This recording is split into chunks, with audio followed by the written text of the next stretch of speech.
Hi, and welcome to the podcast channel for podcastmybusiness.com.au and video on contentmadeeasy.com.au. And we've got Alan Stevens back with us. How are you, Alan? Pretty good, thanks, Tony.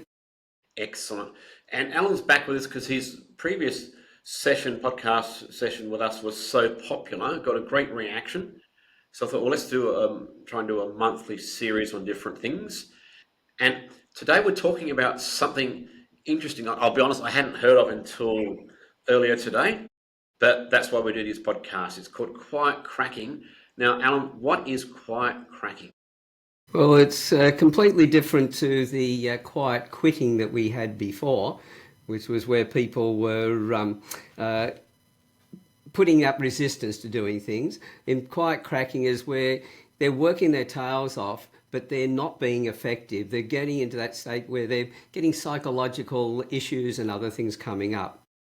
They've been driven too hard and they're not stepping up and saying anything. Things like the micro frustrations, etc., aren't being discussed. They're not being talked about. They're just trying to keep their job going and they're just pushing themselves to the limit, which is costing businesses in Australia a lot of money every year. So, as a business owner, how would you be able to spot quiet cracking? Well, this is a little bit of a challenge because if we look at quiet quitting to start with, and that's fairly obvious with people resisting and not doing overtime and things like that, business owners are missing that as well. It's only when it becomes obvious. So quiet cracking is extremely quiet. It's hard to actually pick up. It comes down to the CEO, the business owner, the executives, etc., being more observant of their staff, watching for changes in their productivity, more so than not just their productivity, the way they're actually producing. If they're going quiet, are they pulling back? Do they seem to be stressed in what they're doing? Are they having the same conversations with people around them that they were having previous? And so it's those subtle changes that we've got to be looking for. Yeah, and it's a bit difficult. I've been reading quite a few articles, and I've got a friend who works in a call centre. Or the KPI this and KPI that, it's end of financial year, works for a superannuation company. Busy, busy, busy, busy. You must still meet the KPIs. Well, how do you meet the KPIs when you're so busy? And of course, now with people working from home and they're being observed, I'm not going to say spied on, but there's probably an element of that. They're being observed from home, and there's all sorts of KPIs with that. So, how is that helping?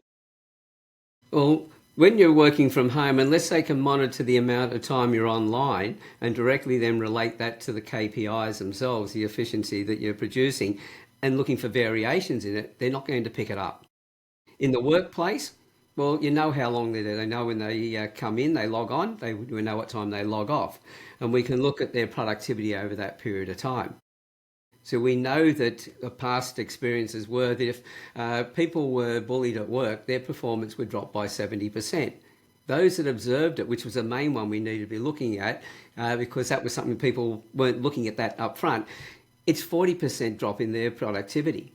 And so across a large organisation, we had a drop to around about 39% productivity. And so measuring where we're at and just watching the behaviours, as I said before, but also looking at that productivity, we've got to mesh the two together. And if we're not getting the results before, we've got to look at two things. One, well, you mentioned call centres. Are people getting fed up with being called by call centres all the time? This is where it makes it a little bit more difficult because people where they might have spoken to somebody when they rang them before, now, well, on my phone, I've actually got a message that says, unless I recognise your number, I'm not picking it up. And if you do, if you're a call centre or a telemarketer, leave a message because if you don't, I'm not calling back. And so I ignore those. So those people are going to be finding it more difficult in a call centre with people like me that have been fed up with getting so many calls to get through to the people in the first place. So their productivity is going to drop. They're not going to match their KPIs. That in itself is going to cause a lot of stress on them. So it comes back to their supervisors, the managers, etc., to watch what's going on. It's looking at the body language, the expressions, the behaviours, whether they're connecting with each other as they were before, have they gone quiet. It's those subtle measurements that tell us whether there's something happening or not. But it just means that all those senior officers, as managers, have to really start observing. They have to become more aware of the the people around them, their behaviours, etc., and look for those subtle changes. Yeah, and it's interesting because all we get on screen is this section here, Mm, and generally people are sitting down, and even if I'm moving my arms or my hands to try and be expressive, you can't necessarily see that where I am at this second. Same for you. There's a little bit of this, but not as much as normal. So that's it. how can we observe quiet cracking when it's all that we can actually see? Well, again, it's in somebody might be having a good day or a bad day, but we're looking for what's going on over a period of time. So this is where the observance, especially over things like Zoom, then we have to, because as you said, we're limited. I'm moving my hands, but out here you can't see them. I just see my shoulders moving. I've got Yeah, to put my hands in here in front for you to yeah, see them. So on a Zoom call, and especially when you may have a number of people on screen, it's hard to see those people because there's so many people there. But it's checking the engagement.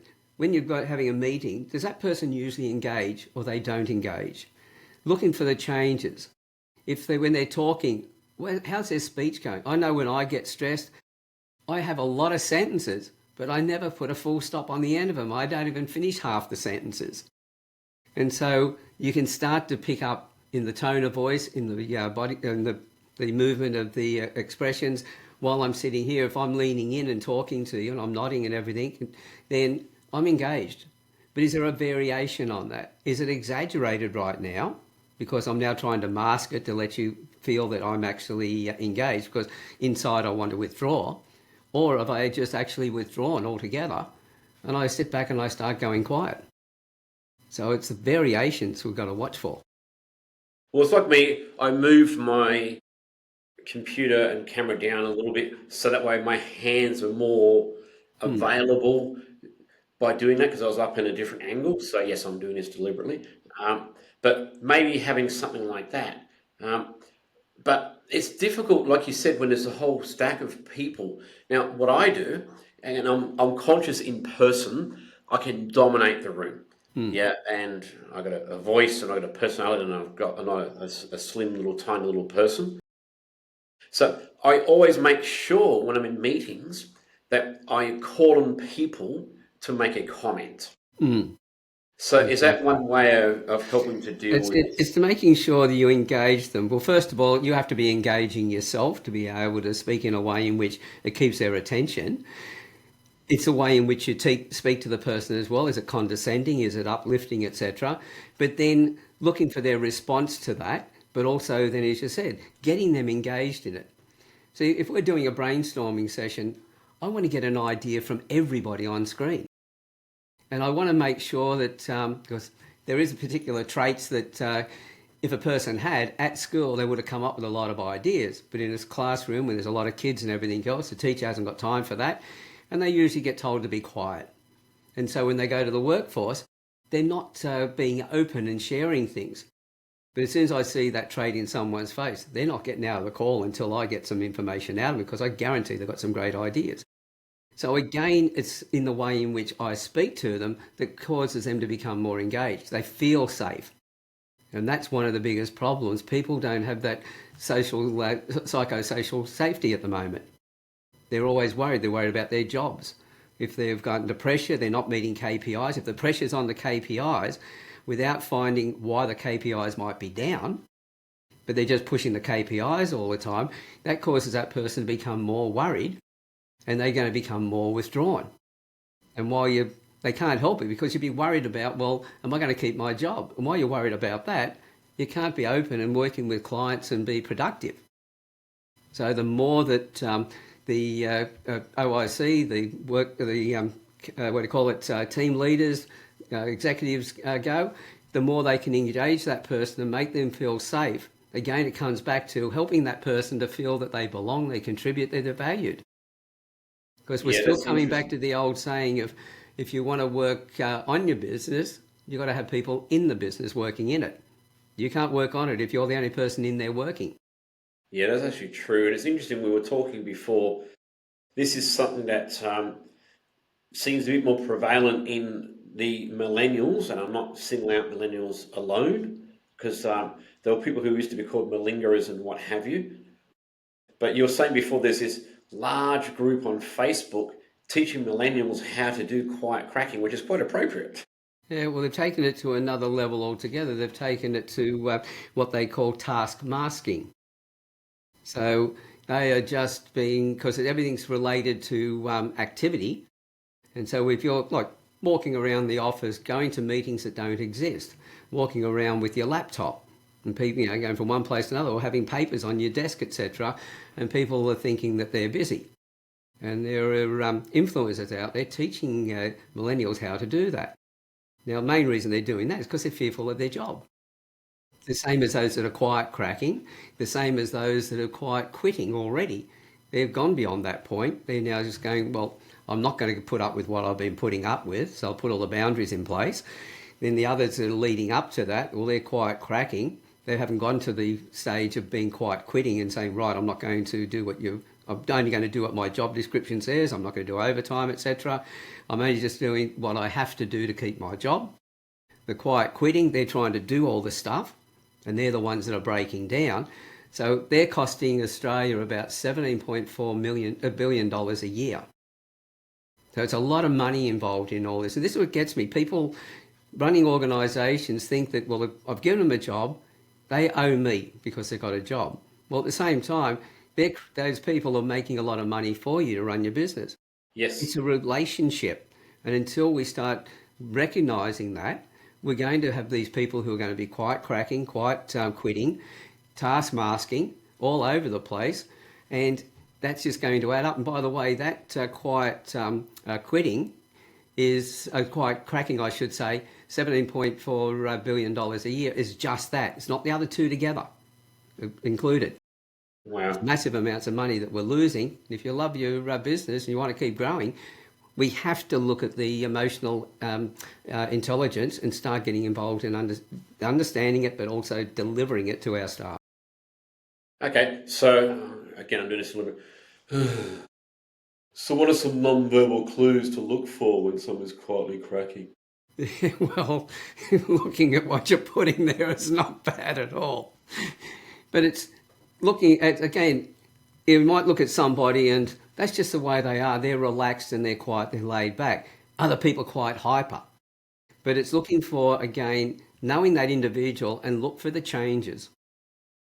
It's always going to be the changes because no two people on the planet are the same. We've all got different personalities. And so what we have to be able to do is understand each person. And that's why if you understand that and the person then feels that they belong, they contribute, they're valued, they're going to be more productive. Make sure that they can come to you if they've got concerns, no matter how minor they are. Have a look at the concern and ask yourself instead of saying, oh, that's a minor concern, ask yourself, well, that might be a minor concern, but can it move into a major concern? What do I need to do to stop that? If this person's, got that quiet cracking, starting to get worn out and everything else, we know that other people who observe that will start to worry as well. And it becomes an epidemic. But surely we can just run everything through AI and get AI to look at people and it can tell us everything. Oh, well, I know a few organisations have put AI in where they've got cameras watching the staff, so how much they walk off to the water cooler, if they talk to somebody, how long they're talking to them and everything else. But that is the quickest way to drive your people into those other states. Simply because they don't feel they belong, they're valued, they're trusted or anything else. And people then will resent that and they'll operate accordingly. There's only one way, and that is to really connect with your staff and understand them. Doesn't mean going on holidays with them on the weekends and things like that, but it's a matter of treating them in a way that they feel that they've got a place at that work, that they're valued. Yeah, it's intriguing. Another friend worked for a large multinational, well-known company, working from home for years, and they eventually got rid of even having a staff Christmas party once a year. So they would never, now they were spread around Australia, but they would never meet ever. Mm. Even the supervisor wouldn't meet the staff. And that's a problem. Mm. Yeah. With that, if you've got somebody who's working from home, the advantage of working from home is we don't have travel time. We can, if we've got young children, we can juggle those a little bit easier with our partners. If, however, but then we have that, we miss that social connection because we are social beings. But if we're at the workplace all the time, we've got all those extra expenses, the time in travelling, the cost of travelling, the fact of buying lunches and things like that, instead of just preparing something at home, which saves us a lot of money. But then if we are just at home, we don't have a social connection. This is why if you've got people who are working all the time from home, you need to have that opportunity to get them together where they can get to know each other. Because we know in any organisation that's really efficient, 67% or 2/3 of the conversation through the day are around the water cooler. How are the kids going? What did you do on the holidays? What's coming up? It was never talking about the workflow or the spreadsheets or anything like that. It was a social connection. Now we don't have that if we're working from home. So we need that situation where we can get together and spend time with people. That's one of the reasons why a lot of organisations went to hybrid style, but only hybrid. Where they failed was they reduced the size of their businesses. They have some people coming in on one day, other people coming in on a different day, and so they weren't connecting their teams either. But if you bring the whole team in on particular days to be together, and the rest of the time they can work from home, they've got those savings, they've got that flexibility with their kids and things like that, and at the same time, they've got the connection with the people that they work with. Yeah, so there's another large multinational that does allow their staff non-work time. That could be 4 or 6 hours a week or whatever it might be to work on their own projects and different things. Is that a good way of dealing with this, or say having everyone meeting together once a quarter or whatever it might be? Well, the idea of having people work on their own projects, that's worked extremely well. There's been quite a few large multinationals that have done that, where they've said to people, these particular days of the week, or these particular hours or whatever of the day, you go and work on your own project, the one that you feel would benefit the company. Now, the benefit of that is you've got that creativity from everybody that you wouldn't get if you just did a brainstorming session, and those people who felt, well, my ideas might be stupid, and they keep them to themselves.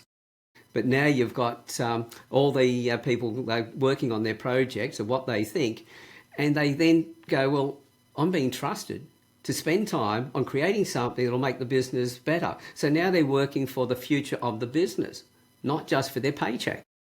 Mm. Yeah, and talking about, of course, they all got paid a percentage of the revenue that they were given. Of course they were. That's it. No, You know, probably not. But that would be lovely if they did, but in most cases they didn't. But they didn't need yeah, to get that because no, the outcome they got from the yes, way they felt, as I said before, and I keep saying it over and over, to feel that you belong, that you contribute, that you're valued. In your yes, own personal relationships with your partner, for instance, that all is part of being loved. So it's the same thing in the workplace. Our employees got to feel like they love you, and that to be able to be that loyal to and support you all the way through. The only difference between a personal relationship and the business situation is there shouldn't be any sex unless you're working with your partner. yes. Okay, well, we won't even expand on that. Might leave that one alone. It's highly unusual for me not to expand on that. But I think the key thing is there, that sense of pride, the sense of pride in your employees, Mm. and a sense of pride from the employees in the company, and doing a good job to help the company helps you. Mm. Well, when I first left the public service, I had a team of people, and they worked really hard. We had the highest performance in Australia. And the end result was when I took redundancy, half of them wanted to resign and come with me. So you can work people really hard, but you do it the right way, they will love you for it. Yeah, exactly. And that sense of loyalty is from a business perspective, money in the bank. That's it. Yep. Okay. Well, thank you, Alan. So it's Alan Stevens, stevens.com.au. We will adjourn till next month, and we'll come up with something again next month. And it's really interesting because we do so much like this Zoom style, and there's such a small area to figure out what people are thinking about. So we need to do better at that. That's it. Great. All Exactly. right. Thanks, Alan.